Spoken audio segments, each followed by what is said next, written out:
بسم اللہ الرحمن الرحیم۔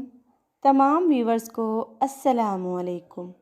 میں حافظہ بنت رفاقت آپ سب کو خوش آمدید کہتی ہوں اور گزارش کرتی ہوں کہ آپ میرا چینل دین کی باتیں سبسکرائب کریں تاکہ میری آنے والی ہر نئی ویڈیو بلا تاخیر آپ تک پہنچ سکے۔ آج ہمارے بیان کا ٹاپک ہے حضرت شعیب علیہ السلام کی بیٹی کا واقعہ۔ حضرت شعیب علیہ السلام کا کوئی بھی بیٹا نہیں تھا، ان کی بس بیٹیاں تھیں اور ان کی بیٹیاں ہی سارا کام کرتی تھیں، اپنی بکریاں چرایا کرتی تھیں۔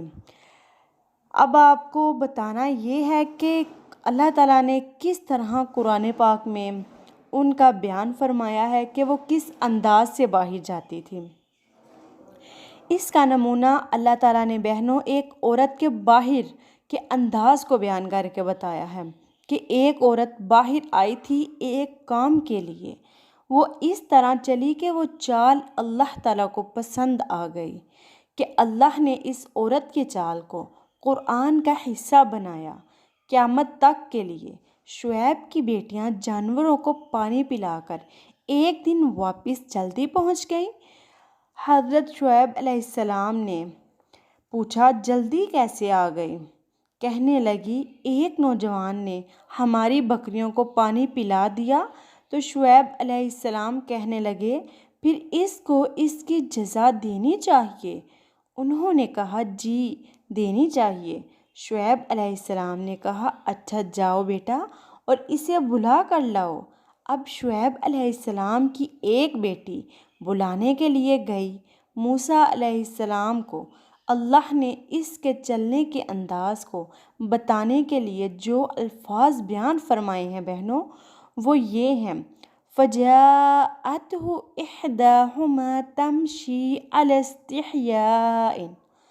اس میں 3 لفظ اضافی ہیں، ایک تمشی، ایک علی، ایک استحیا۔ حالانکہ قرآن میں عام طور پر اختصار کو مد نظر رکھا گیا ہے، یہاں پر بات ان الفاظ پر پوری ہو گئی تھی۔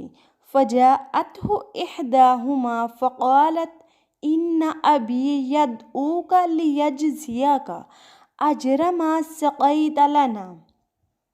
یعنی ان میں سے ایک لڑکی آئی اور اس نے کہا آپ کو میرے ابا بلا رہے ہیں اور آپ کو آپ کی مزدوری دینا چاہتے ہیں، لیکن یہاں اس انداز سے بیان فرمایا ہے فَجَاءَتْهُ إِحْدَاهُمَا، ان میں سے ایک لڑکی آئی اور وہ آئی اور جو چلی اس کی چال اللہ کو ایسے پسند آئی کہ اسے قرآن کا حصہ بنا دیا اور فرمایا تمشی علی استحیاء۔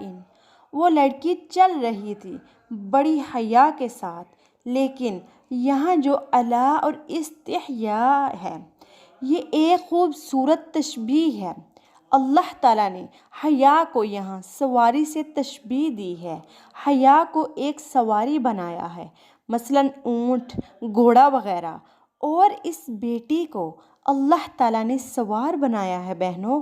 گویا اللہ تعالیٰ یوں کہہ رہے ہیں کہ ان میں سے ایک لڑکی جو چل رہی تھی وہ یوں لگ رہا تھا جیسے حیا ایک سواری ہو اور وہ لڑکی اس پر سوار ہو، اور اسے اپنی زبان میں منتقل کرنے کے لیے یوں کہا جا سکتا ہے بہنوں کہ ان میں سے جو ایک لڑکی آ رہی تھی وہ لڑکی نہیں آ رہی تھی بلکہ حیا خود چل کر آ رہا تھا۔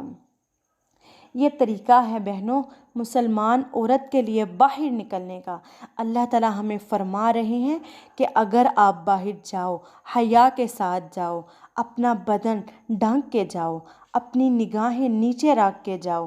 اسلام میں عورت کا مقام اللہ تعالیٰ نے گھر میں بیٹھنے کا بتایا ہے کہ عورتوں کا گھر میں بیٹھنا کیسا ہے، چونکہ اسلام سے پہلے عورت کو بہت ذلیل سمجھا جاتا تھا اور اسے ایک جانور کا درجہ دیا جاتا تھا، تو اللہ نے عورت کو مقام بخشا۔ کچھ عورت کے حقوق ہیں اور کچھ مرد کے حقوق رکھے ہیں، اور یقیناً مرد کا درجہ زیادہ ہے عورت سے۔ الرجال قوامون علی النساء، مردوں کا درجہ عورتوں سے زیادہ ہے، انبیاء بھی مردوں میں آئے ہیں، عورتوں میں نہیں، البتہ نبیوں نے عورتوں کی گود میں پرورش پائی ہے، یہ عورتوں کا اعزاز ہے۔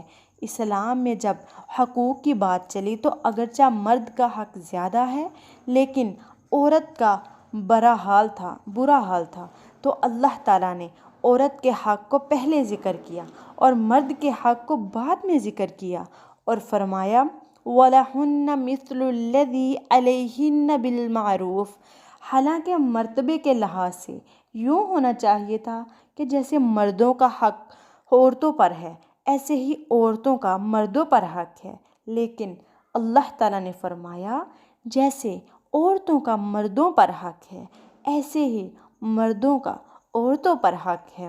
وَلَهُنَّ، ان کا حق ہے مردوں پر، مِثْلُ الَّذِي عَلَيْهِنَّ، جیسا کہ مردوں کا حق ہے عورتوں پر، یعنی عورت کے حق کو اصل بنایا اور پھر مرد کے حق کو سمجھایا۔ قرآن بیٹی کا حق پہلے بتاتا ہے اور بیٹے کا حق بعد میں، اسی طرح وراثت میں بھی یہی انداز ہے۔ ہمارا سارا علاقہ ہندو سے مسلمان ہوا ہے تو چونکہ ہندوؤں میں بچی کو کچھ نہیں سمجھا جاتا تھا، یہ پتہ پہلے بیٹی کو زندہ جلا دیا کرتے تھے۔ ہمارے علاقے میں اب بھی بچی کو عام طور پر وراثت میں سے کچھ نہیں دیا جاتا، لیکن یاد رکھو بہنوں، جو بیٹیوں کو حق نہیں دیتے وہ سب جہنم میں جائیں گے، ایک بھی نہیں بچ سکتا۔ میں قسم تو نہیں کھا سکتی، اللہ کی رحمت بڑی وسیع ہے، لیکن اللہ کا قانون ہے جو اس طرح اپنی بچیوں کا حق مار کر اپنے بیٹوں کو دے دے گا، اسے تبلیغ کے چلے اور سال بھی اللہ کی پکڑ سے نہیں بچا سکتے۔ باقی اللہ چاہے تو ابو جہل کو بھی معاف کر دے۔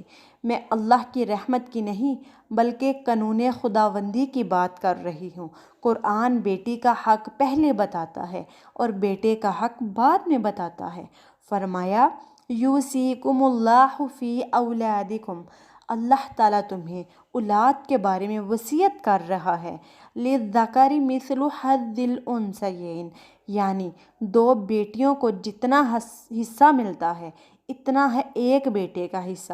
حالانکہ مرد کے مرتبے کے لحاظ سے یوں بات ہوتی کہ مثل نصف حظ الذکر، کہ بیٹی کا حصہ بیٹے سے آدھا ہے، لیکن اللہ تعالیٰ نے یہ نہیں کہا بلکہ اس کے الٹ کہا ہے اور فرمایا للذکر مثل حظ الانثیین، دو بیٹیوں کو جتنا حصہ ملتا ہے اتنا ایک بیٹے کو دے دو، یعنی دو بیٹیوں کو 2 روپے دے دو اور ایک بیٹے کو 2 روپے دے دو، یعنی بیٹے کے حق وراثت کو بنیاد بنایا اور اس پر بچے کے حق کو قیاس فرمایا، اور حقوق میں بھی عورت کے حقوق کو بنیاد بنایا ہے۔